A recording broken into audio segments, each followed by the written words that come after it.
मामा की डोरिया पर बोले कोई नारिया, चला हो बूढ़ा शिव गुरु के चारा चावा, चला हो बूढ़ा शिव गुरु के चारा चावा, चला हो बूढ़ा।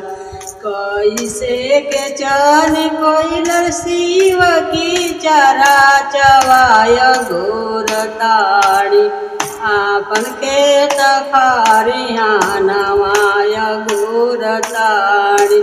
कैसे के चल कोइलर शिव की चारा चवाय गोर ताड़ी, आपन के तखारिया नवाय गोर ताड़ी।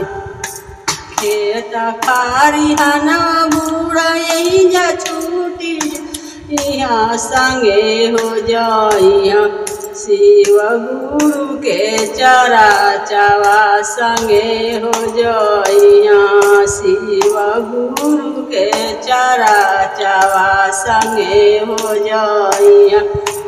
मामा की डाढ़िया पर बोले कोई नारिया, सुना हो बूढ़ा चल शिव की चारा।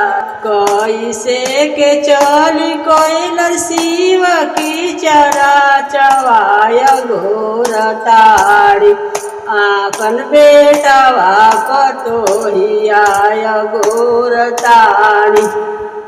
आपन बेटावा पतोहियाय गोर ताड़ी, बेटावा पतोहिया बूढ़ा यही छूटी जाइया, संगे हो जाइया शिव गुरु का भजनिया, संगे हो जाइया शिव गुरु का भजनिया, संगे हो जाइया। मामा की डारिया पर बोले कोई नारिया, चला हो बूढ़ा शिव गुरु के चारा चावा, चला हो बूढ़ा। कैसे के चली कोइलर शिव की चारा चवाय गोर ताड़ी, आपन नातिया से पोतवाय गोर ताड़ी, आपन नातिया से पोतवाय गोर ताड़ी।